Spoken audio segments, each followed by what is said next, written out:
Hi friend, माझ्या चॅनलमध्ये तुमचं नमस्कार, स्वागत आहे तुम्हाला माझ्या चॅनलमध्ये। आज मी मायनमुळाचं लोणचं बनवणार आहे, अगदी तोंडी लावीला भाकरीबरोबर खाण्यासाठी। हे बघा, आता मी पाणी घालून स्वच्छ धुवून घेत आहे। 1 ते 2 पाणी चेंज केलं तर चालेल। खूप छान चांगलं लागतं हे मायनमुळाचं लोणचं। उन्हाळ्यात जरा लवकरच खराब होते, थंडीत त्याला राहतं हे चांगलं लोणचं। उन्हाळ्यात जर तुम्ही केला तर तुम्ही लवकरच खाऊन घ्यायचं, किंवा ते लगेच खराब होते, भुरा वगैरे येते। हे बघा, त्याचं कसं साल काढायचं। आता मी स्वच्छ धुवून आता चाकून सालं काढून घ्यायची।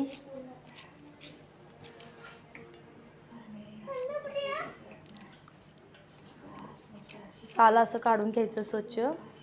प्रत्येकाला एक घेऊन चांगलं स्वच्छ साल काढून घ्यायचं। मी भरभर तुम्हाला दाखवायला लागले कसं काढून घ्यायचं। तुम्ही नक्की ट्राय करा आणि मी जे व्हिडिओ बनवते तुम्ही नक्की बघत जावा, आणि मला नक्कीच आवडत असेल मी व्हिडिओ जे बनवत असते ते। हे बघा कसं मी साल काढलेलं आहे, काढून झालेलं आहे माझं मायनमुळाचं साल काढून झालेलं आहे। आता मी स्वच्छ धुवून घेत आहे। बघा, धुवून झालेलं आहे माझं स्वच्छ। हे बघा, त्याला बारीक बारीक मी कसं चिरून घेतलेलं आहे। बारीक बारीक तुकडं करून घ्यायचं, पाक बारीक करायचं नाही आहे, कारण की व्हिडिओ बनवायच्या टायमाला माझ्या कोणीच मला कॅमेरा धरायला माझ्या कोणीच नाही आहे, म्हणून मी एका हातात मोबाईल एका हातानं सगळं करायला लागले। खूप मेहनत आहे माझी। हे बघा कसं स्वच्छ धुवून घेतलेलं, बारीक बारीक कशी मी फोडं केलं तसं तुम्ही करून घ्या। हे बघा, फोडं वगैरे झालेलं आहे चांगले ते। आणि ह्याला काय करायचं, पाणी नितळायला ठेवायचं।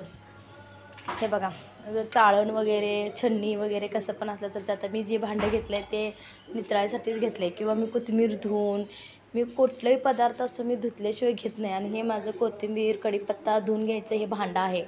आता हे लोणचं वगैरे आहे त्याला पण मी धुवायला हे नितळायला घेतलेलं आहे। हे भांडं तुम्ही पण असं छोटंसं भांडं बघत जावा, असलं तर घेऊन येत जावा, कारण की चाळण वगैरेमध्ये जरा काय व्यवस्थित होत नसते।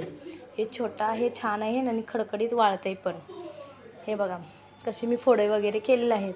तुम्ही नक्कीच माझ्या चॅनल व्हिडिओ त्यांना आवडतच असेल तुम्हाला।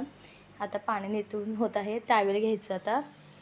हे बघा, किचनमधलं टॅवेल आहे छोटं माझं, त्याला आता मी भाजी वगैरे कुठलाही पदार्थ असू दे आम्ही धुवूनच घेतो आहे, किंवा लौकी असू दे, टमॅटो असू दे, पुसून वगैरे घेऊन घेतो आहे। हे टॅवेल आमच्या किचनमधलं आहे। हे बघा कसं त्याला हडकवायसाठी मी पुसून घेत आहे। एका हातात माझा मोबाईल आहे, म्हणून मी एका हातानंच असं पुसून दाखवत आहे। आता खडखडीत वाळून झालं। हे बघा, पाणी पूर्ण वडून घेतलेलं आहे टॅवेलमध्ये, किचन टॅवेल आहे ते।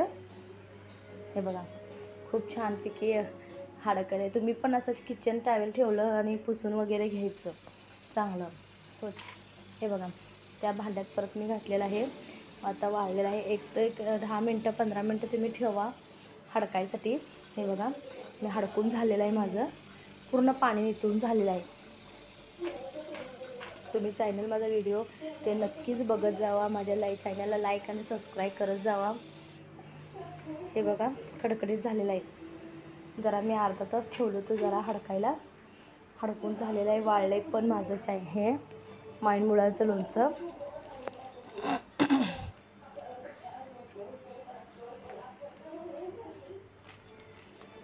बघा, पाणी वगैरे काय पडतेलं दिसायला लागलं काय, पाणी वगैरे काही नाही आहे, सगळं झालेलं। आता मी फोडणीसाठी घेत आहे।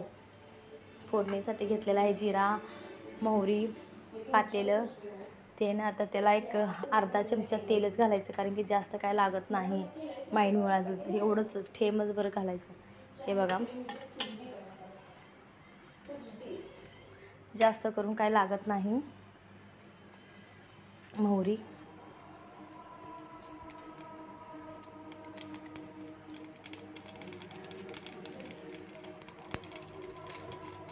मोहरी घातल्यानंतर जिरं घालायचं। हे जिरं अर्धा चमचा दोन्ही पण घालायचं। जिरं मोहरी तडका उठायला लागलेला आहे. तडका जा हे बघा, हळद त्याच्यातच घालायचं म्हणजे एक जीवला झाल्यानंतर कसं माईन मुळाला सगळं सर्वकडे लागते. त्या माईन मुळाला सगळं एक जीव होते, त्याच्यासाठी हे करायचं.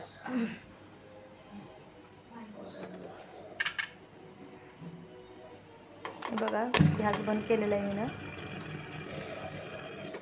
झालेलं आहे माझं करून. हे बघा बाहेर काढून ठेवलेलं आहे. थंड झाल्यानंतर मीठ राहिलं होतं घालायचं, त्यात मीठ घातलेलं आहे मी. हे बघा त्याच्यातच मीठ घातलंच चालतंय, जिरा मोहरीतच मीठ घालून झालेलं आहे माझं. ते आता माईन मुळा घालणार, थंड पातेलं झालं आहे म्हणून मी आता माईन मुळा घालणार आहे. खूप छान वाळलेला आहे. आता ह्याला एक जीव करून घ्यायचं. मला आता काहीच आता एक चमचा घ्यायला पाहिजे. मला एक जीव करून घ्यायला घेतलेला आहे आणि एक जीव करून घ्यायचं. तर बघा मला कॅमेरा धरायला हातात आहे म्हणून मला हलवायला येणार, आणि आता मला हलवून म्हणजे एक जीव करून दाखवलेला आहे. हे बघा एक जीव झालेला आहे. मस्त टेस्टी एक नंबर झालेला आहे. तुम्ही नक्की ट्राय करा. माझ्या चॅनलला लाईक आणि सबस्क्राईब करा. आणि डब्यात आता घालून ठेवायचं. हे बघा अशा डब्यात घालून ठेवायचं. फ्रीजमध्ये ठेवलं तरी चालते. फ्रीजमध्ये ठेवलं तर एक 8 दिवस राहते. उन्हाळ्यात, थंडीत तर महिना 15 दिवस राहते. आणि बाहेर ठेवलं तर 2-3 दिवसात तुम्हाला खाऊन संपवायला